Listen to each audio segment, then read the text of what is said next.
Catch 'em all.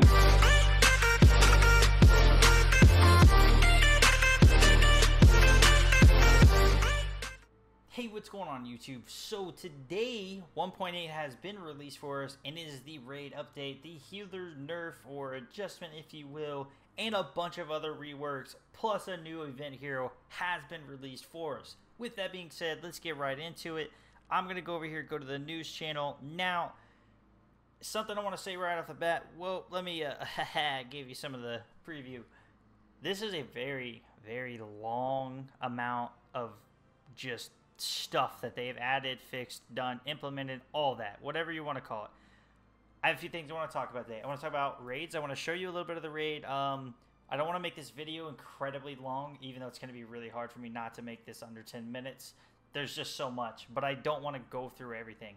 So, the important things that we're going to go through: raid, event hero, healers, most notably Azariel and Silver Moon, and then Swamp Killer. So let's get right into that. Not in that particular order. So, first and foremost, the healers. They all have this blanket kind of nerf thing. You're going to have to monkey around with them. Go read up on them through this update patch. Figure it out. Figure out what, start working the cogs in your brain and see what you can do to implement new changes. Now, with that being said, Azariel and Silver Moon, their immortality buff that they have, that when someone reaches 1 HP, they can't die. That's changed. Excuse me. It's not going to last for 2 turns anymore. I mean, it will if you let it sit there, I believe. But now what it's saying is you can keep attacking those heroes. And I don't know how many attacks it is. I haven't been able to test it out yet. Maybe it's like 4 or 5 attacks.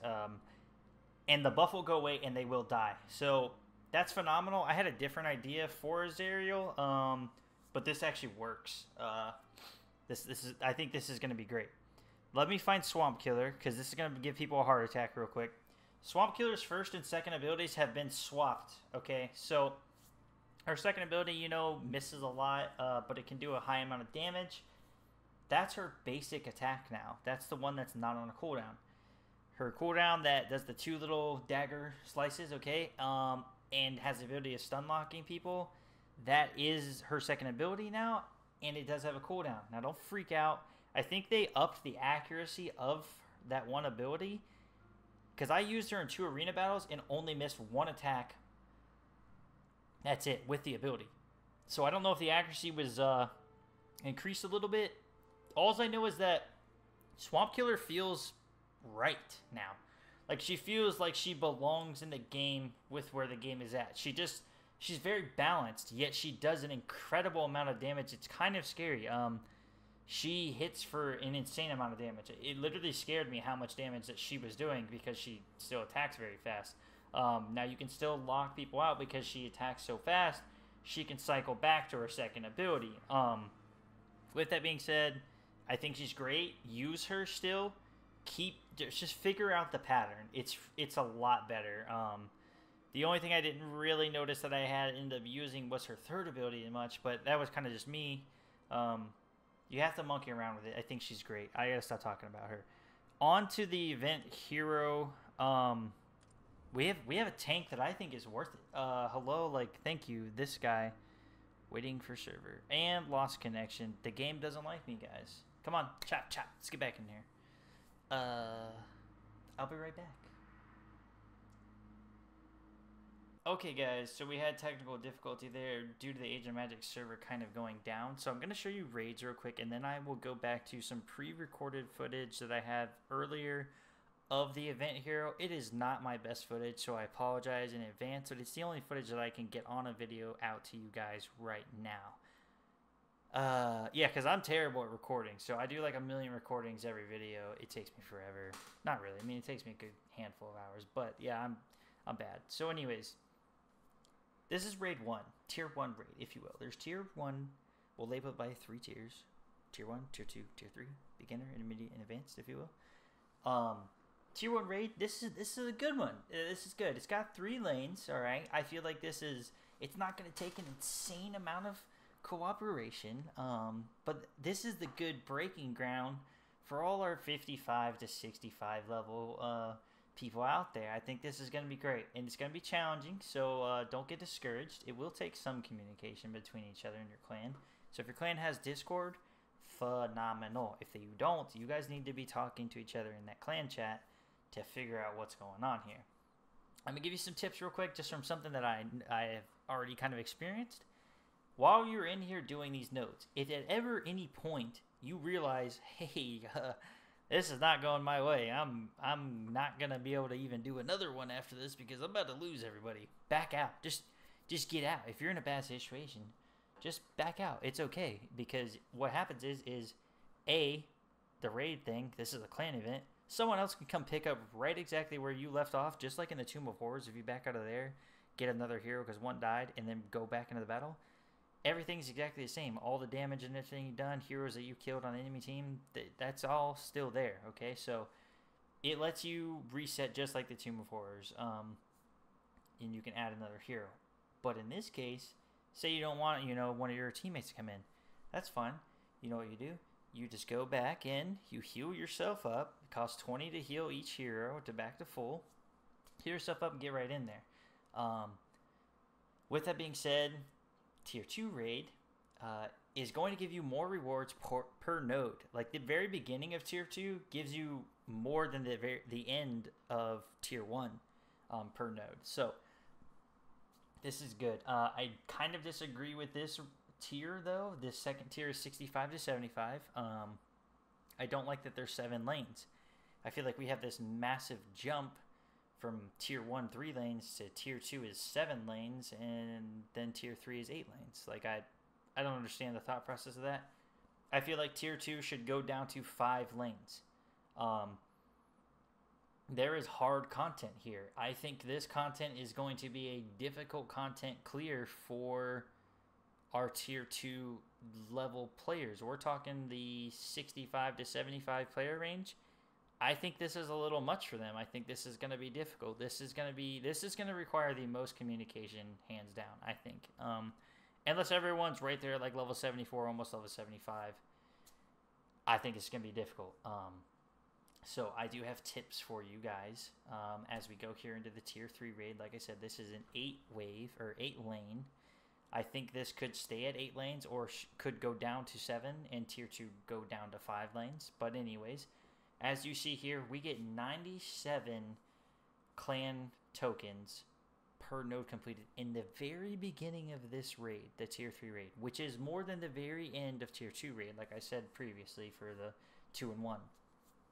Now, with this being said, this is for my high-end gamers, so I'm going to go ahead and throw out some tips here for you guys as well, okay? This doesn't really necessarily apply to the guys below us in the other 2 tiers. It could apply to Tier 2 possibly, but there was one point, and I think it's very paramount, you listen to this very carefully if you're at this range.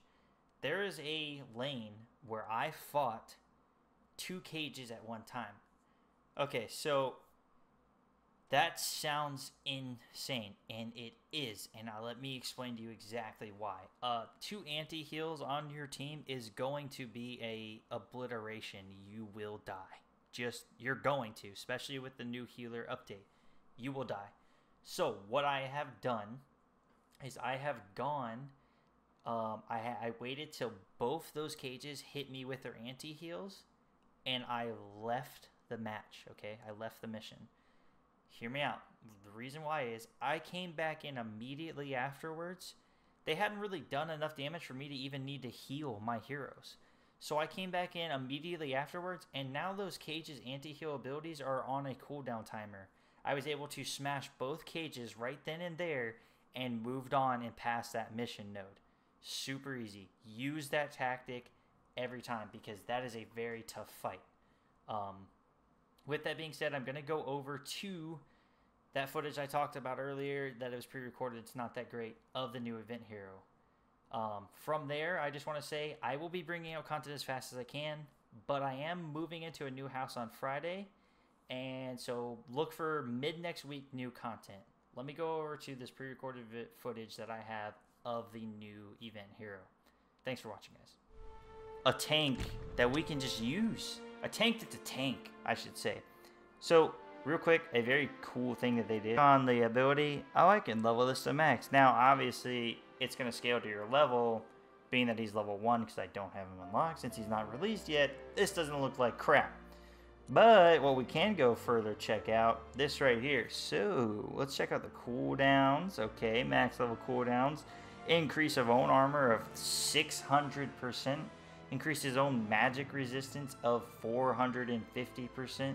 Increases the armor of an ally for 400%. Like, okay, awesome. Thank you. Good tank. Let's get it. Effect lasts 2 turns. Big deal. So check this out. Defender of the Council. Now this is interesting because I don't understand this. I did kind of just wake up, so I'm not exactly sure if I just can't comprehend this yet. But let's get right into this. So, taunts enemies into attacking him. Taunts enemies into attacking him for only 2 turns. My phone is going to die. That is a fact. And restores 15% of his HP. I think it goes up to 40% of the HP max out. We'll check that out in a second. But it says the provocation is activated at the start of the battle together with a timer for recharging the ability.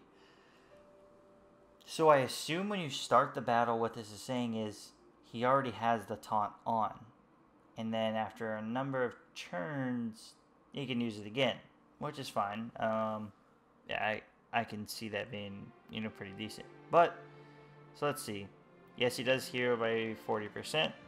That's pretty good. Effect lasts 2 turns. Still at the end of the upgrade, and the ability cooldown goes down to 6.